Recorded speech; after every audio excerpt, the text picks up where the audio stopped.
This is an idea I've had in the back of my proverbial file drawer for about as long as I've had this channel. And now, with the new Trump administration seriously talking about abolishing the Department of Education, this seemed like as pertinent a time as any to properly let it splay its colors for the proverbial winds. Make of my choice of words there what you will. The only problem is that every single time I've tried to pull it out before has resulted in my completely redrafting it from the bottom up, getting fed up and shelving it again for another month or 3. But while I won't claim to have developed the perfect or final solution to this issue, I think I've constructed a reasonable design template for our education systems going into the digital age. But before I get my horse and buggy hitched up back to front, I need to quickly address why I think such a radical revisionist effort is necessary in the first place. But before I do that, I want to quickly go over the difference between education and training, as they tend to be used interchangeably, though they're two radically different things. In short, education involves the passing of information through the neocortex.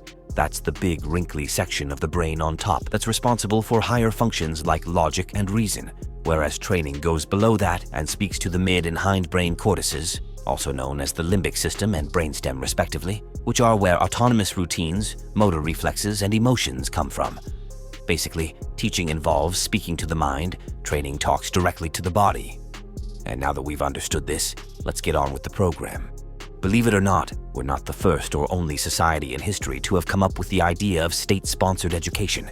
Granted, in most other times it was the privilege of the ruling elites, but that was just because near everyone else would inherit the bulk of their essential learning directly from their immediate ancestors.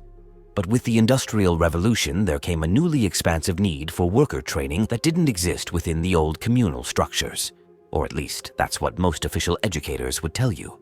However, anyone who's done any amount of actual research into the history of the modern education system will tell you that its origins are in a Prussian project orchestrated by a band of self-proclaimed industrial fascists, in the Mussolini, not the Nazi sense, to produce obedient factory workers. And to that singular end, it's been extremely effective. However, since most people in the 21st century are not slaving away on assembly lines, the modern internet has paved the way for new remote options for employment, i.e., work that doesn't strictly require the worker to be physically present in a particular location. And with the advancement of AI, I could very easily see a growing number of jobs becoming less technical and more creative. I've elected to gear the modern educational system around fostering a more open, generalist mindset, rather than slavish adherence to a rigid instructional authority. So, in essence, I'm going to structure our primary educational model to provide fundamental instruction in basic tools of civilized life, reading, writing, and elementary math, but beyond that to just provide the fundamental nutrients for all mental gardens. This way we reserve the more advanced rungs for specialist training schools, rather than pushing everyone through 12 to 16 years worth of academic hell, most of them are going to forget within as many picoseconds of setting foot outside their doors. Also, I'd take full advantage of the fact that we live in the age of instantaneous global communication and information, and I would measure success through practical performance, not written scores. Meaning that, say, for a math text, rather than sit everybody down and have them solve 50 arbitrary problems on a worksheet, I would assign them tasks whose objectives they would need to rely only on whatever skills and knowledge they'd acquired up to that point in order to achieve. And of course, since these are still prepubescent children we're talking about, all forms of activities would be constructed in the form of a game, possibly a video game for the mental activities, and also a physical activity for the body portion of the lesson plan. But I'm getting ahead of myself.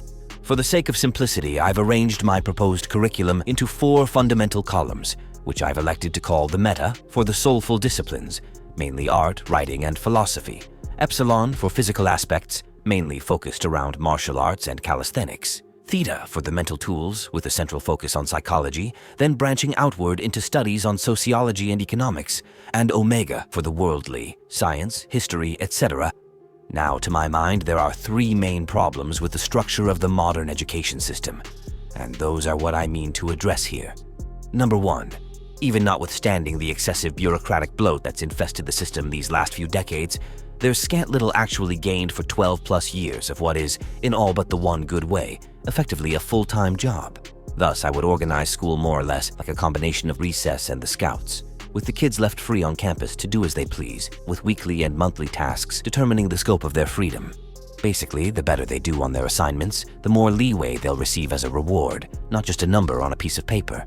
And as the assignments will be direct applications of their practical knowledge, such as building a birdhouse or a gazebo, organizing a fundraising outfit, or running a lemonade stand, with certain goals and benchmarks set to serve as their grades. This sets up a direct incentive line to learn so they can get good grades, so they can have more time to spend doing what they actually want to be doing.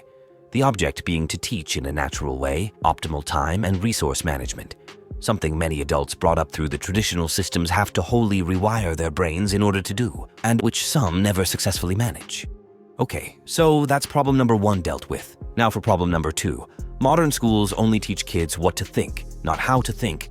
The modern world necessitates individuals being able to find creative solutions to complex problems, and to that end, we need to cultivate curious and investigative minds. The nice thing about children is that all we really need to do to encourage such explorative tendencies is to simply not discourage them. Unfortunately, this is precisely what a majority of both teachers and parents end up doing, either by delegating the bulk of their instructional roles to a screen in the case of the latter, or by stringing the kids out on Ritalin to render them more docile, more controllable in the formers.